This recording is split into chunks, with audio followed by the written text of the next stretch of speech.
सीमा आ गई है पाकिस्तान से। भैया सीमा आई है पाकिस्तान से, कितना खुश हैं? भैया बहुत खुश हैं। हाँ आप लोग सीमा से खुश हैं? पाकिस्तान से आई हैं वो। हाँ सही। आप लोग क्या सोच रहे हैं उसके बारे में? जो उनने सोचा वो सही। अच्छा ठीक है चलो चलो चलो अच्छा ठीक है चलो चलो चलो अच्छा ठीक है चलो चलो चलो स्मैश कर दूंगा मैं, सच बताऊं, स्मैश कर दूंगा मैं, सच बताऊं, स्मैश कर दूंगा मैं, सच बताऊं, स्मैश कर दूंगा मैं, सच बताऊं। अस्सलामुअलैकुम दोस्तों, वेलकम टू सेकुलर मियां भाई चैनल। तो जैसे कि आपने वायरल वीडियो के अंदर देखा किस तरीके से सीमा हैदर ने सचिन को मीडिया वालों के सामने मजाक में थप्पड़ जड़ दिया। इतना हल्लू से थप्पड़ जड़ने के बाद भी सचिन का जबड़ा हिल गया। सचिन गुस्से में आकर कहने लगा कि सब तहस नहस कर दूंगा। स्मैश कर दूंगा मैं, सच बताऊं।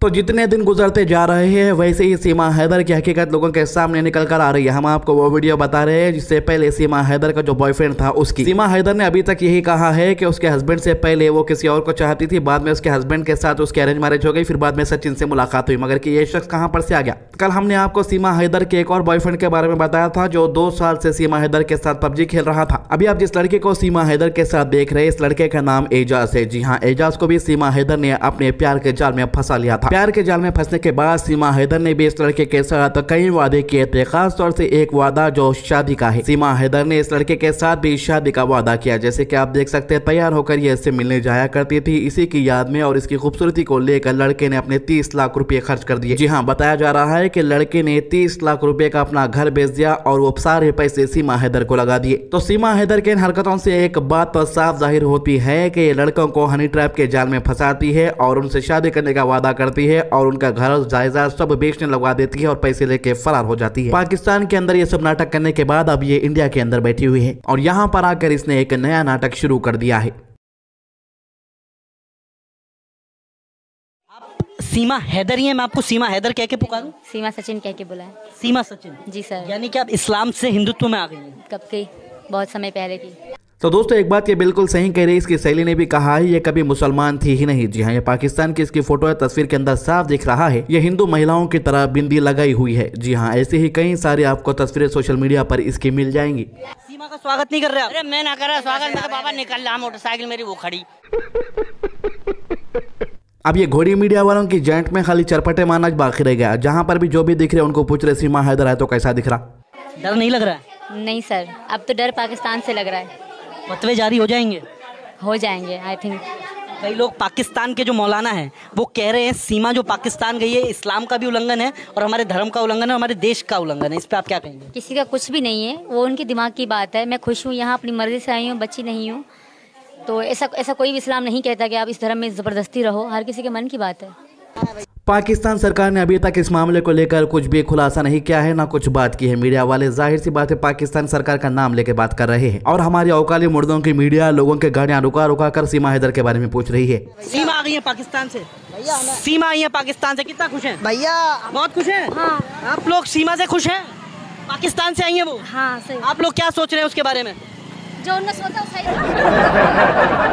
अभी चिच्चा जो कोई भी हो मगर इनका हेयर स्टाइल मुझे बहुत पसंद आया। सुपरमैन की याद दिला दी है बचपने वाले। आज एक मामूली सी औरत प्रवेश कर गई है, कल दुश्मन प्रवेश कर सकता है। बहुत बड़ी बात कह रहे हैं, बहुत बड़ी बात है। बहुत बड़ी बात है। पाकिस्तान से आई है सीमा हैदर। तो फिर पब्लिक कब बोली रे भाई जापान से आए बोल के? ये बड़ी अच्छी बात कही आप। सीमा जी आप पाकिस्तान से आई हैं। अब सीमा हैदर भी सोच रही होंगी आखिर कितने बार तो भी पूछता रहे भाई पाकिस्तान पाकिस्तान बोल के, आगे भी जमाना हो गया मुर्दा यहाँ से निकाल लूंगा इसका। एक घोड़ी मीडिया वाले लाखों रुपए का कैमरा लेके हजारों का माइक लेके सीमा हैदर से मिलने जा रहे, मगर उसके घर में कम से कम एक स्प्रे भी नहीं लेके जा रहे मक्खियां मारने का, जिसकी वजह से जब ये लोग बात करे तो मक्खियां इन लोगों के मुंह के अंदर घुस जा रही। कर रहे हैं उनको यही कहूँगी कि दूध का दूध पानी का पानी हो जाएगा, चिंता मत करें, ऐसा कुछ भी नहीं है। और जो मेरे पक्ष में हैं उनको धन्यवाद, थैंक यू, बहुत बहुत शुक्रिया। और ऐसे मेरे साथ ही रहें ताकि मुझे यहाँ की नागरिक। कैसे बनी ये लव स्टोरी? ये लव स्टोरी गेम से बनी, पबजी गेम से। पबजी गेम से जी। आपके हाथों पे कुछ निशान है जिसके बारे में ज़्यादा लोगों ने बात नहीं की, लेकिन मैं उन पर बात करना चाहूँगा। क्या ये निशान हैदर के दिए हुए हैं? नहीं। अरे वो हेंद्रे कपूर है, सचिन के दिए हुए निशानों को हैदर के निशाना बोल रहा। हैदर के 4 निशाना जो है ऑलरेडी सबको मालूम ही है। सालों से? 3 साल से। 3 साल से जी सर। और एकदम आपने आने का विचार बनाया? नहीं सर, ये 2 साल बाद ही बनाया, जब मैं अकेला फील करने लगी, बिल्कुल अकेली थी तब। सचिन पे विश्वास हो गया आपको पाकिस्तान में बैठे बैठे? बहुत ज़्यादा, खुद से भी ज़्यादा।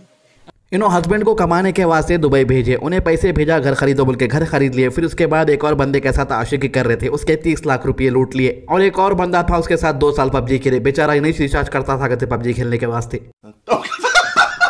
फिर उसके बाद में लोकल में खेल के इनको मजा नहीं आया, इसीलिए इंटरनेशनल खेलेंगे बोल के इंडिया को आगे। अगर मैं सीमा जी बात करूं तो आपको कई लोग इस समय इस देश में भी चैलेंज करेंगे कि सीमा एक एजेंट हैं, सीमा एक पाकिस्तान की भेजी हुई एजेंट है, इस पर क्या कहेंगे आप? सब कर रहे हैं सर, ऐसा नहीं करेंगे, नहीं कर रहे हैं।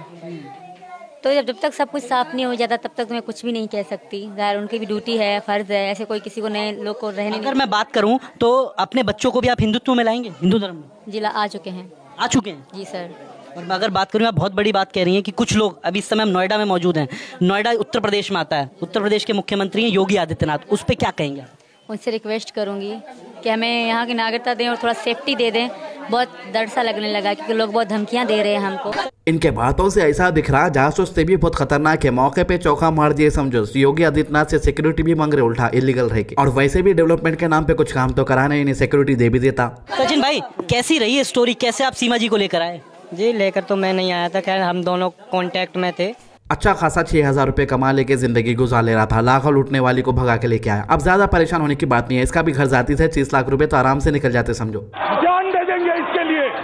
तो जैसा ही मीडिया वाले ये लोगों के बाजुक से हट जाते, किस तरीके से सीमा हैदर समझाती सचिन को। देखो, अरे हेंद्र मल्लू जैसा मैं बोली वैसा कर। अभी नहीं बोल रहा, जैसा आप बोलेंगे वैसा मैं करूंगा। पहले 6,000 कमाता था मगर वो भी चकले लग गए मेरे को मिलने के बाद आपसे। क्या बढ़िया था गुरु।